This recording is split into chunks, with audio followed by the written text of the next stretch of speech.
guardate che spettacolo di struttura che ho trovato, fantastica, guardate, splendida, affascinante struttura in degrado, in abbandono, ma il Marvin, già la vista da lontano è stato subito attirato e a mezzogiorno di fuoco, mentre sta aspettando che una cava apra per poter filmare alcuni camion storici. Il Marvin ha adocchiato questa struttura. Guardate qua, carissimi amici, degrado e abbandono. E guardate cosa andiamo a trovare. Questa Fiat Panda 4x4. Guardate lo spettacolo. Guardate. Bellissima. Insomma, anche così, messa così, è affascinante.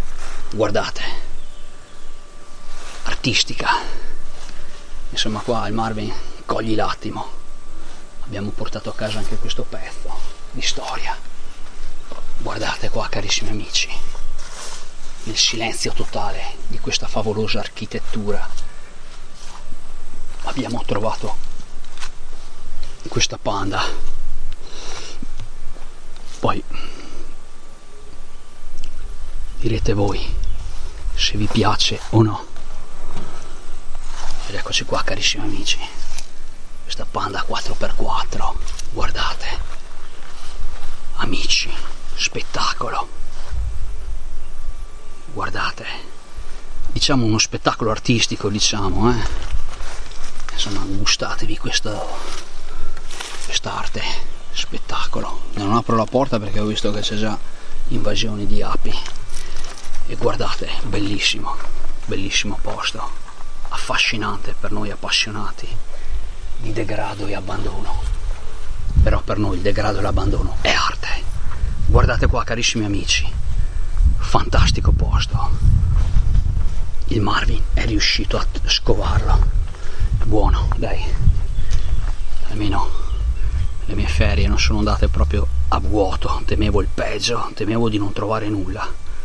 E guardate qua, carissimi amici, il Marvin vi ha scovato anche questo veicolo molto artistico. E qua il Marvin vi saluta.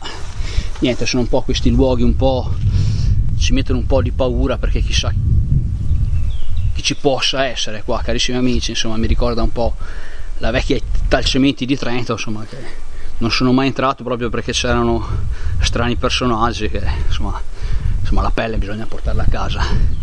Ed eccoci qua, carissimi amici, il Marvin vi saluta. E mezzogiorno di fuoco, sarebbe anche ora di andare a mangiare.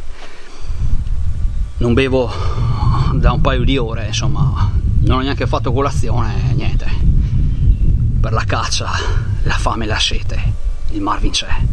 Ciao amici, a presto.